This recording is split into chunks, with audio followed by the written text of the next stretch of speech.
Hey guys, it's me again, Barry with Barry's 8-Track and Classic Car Radio Repair. And this is a Tokai CR612 FM 8-track unit. I believe this was a NOS unit, new old stock, was probably purchased in the box, never installed. And this is just a testimonial to the fact that if you buy an NOS product that's 40 years old, it does not guarantee that it's going to work.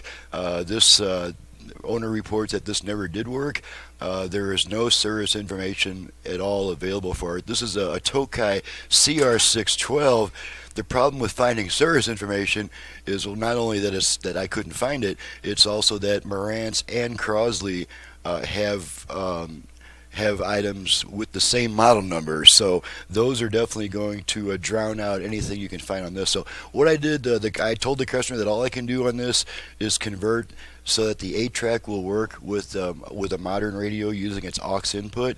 And so here's the output to the radio, and since this is going to use up the radio's aux input, I add another aux input to the 8-track, so that way anything plugged in here will pass on to the radio when there's no tape being played. You don't have to turn this thing on or anything. In fact, the only thing that still works on this is going to be the track change button. There's no need for an on-off switch because inserting a tape turns it on, so there's no need to complicate things by having to turn it on. So all you gotta do is just once you've got it hooked up, just pop in a tape, hit your track change button, and you can enjoy your music. So let's go ahead and hook this puppy up. Let's see, we're gonna plug our output into our bench receiver, and then we're just gonna connect power to this puppy. Okay, this is gonna be our hot, and this is our ground connection.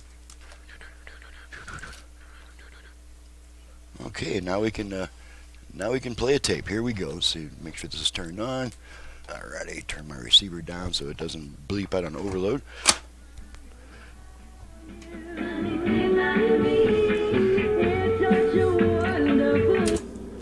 Okay, blank spot there.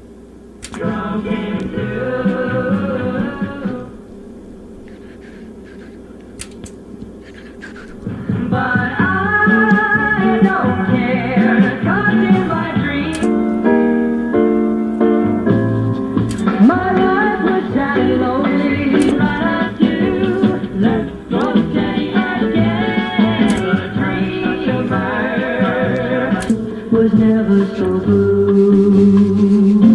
And here I love no one like we did before.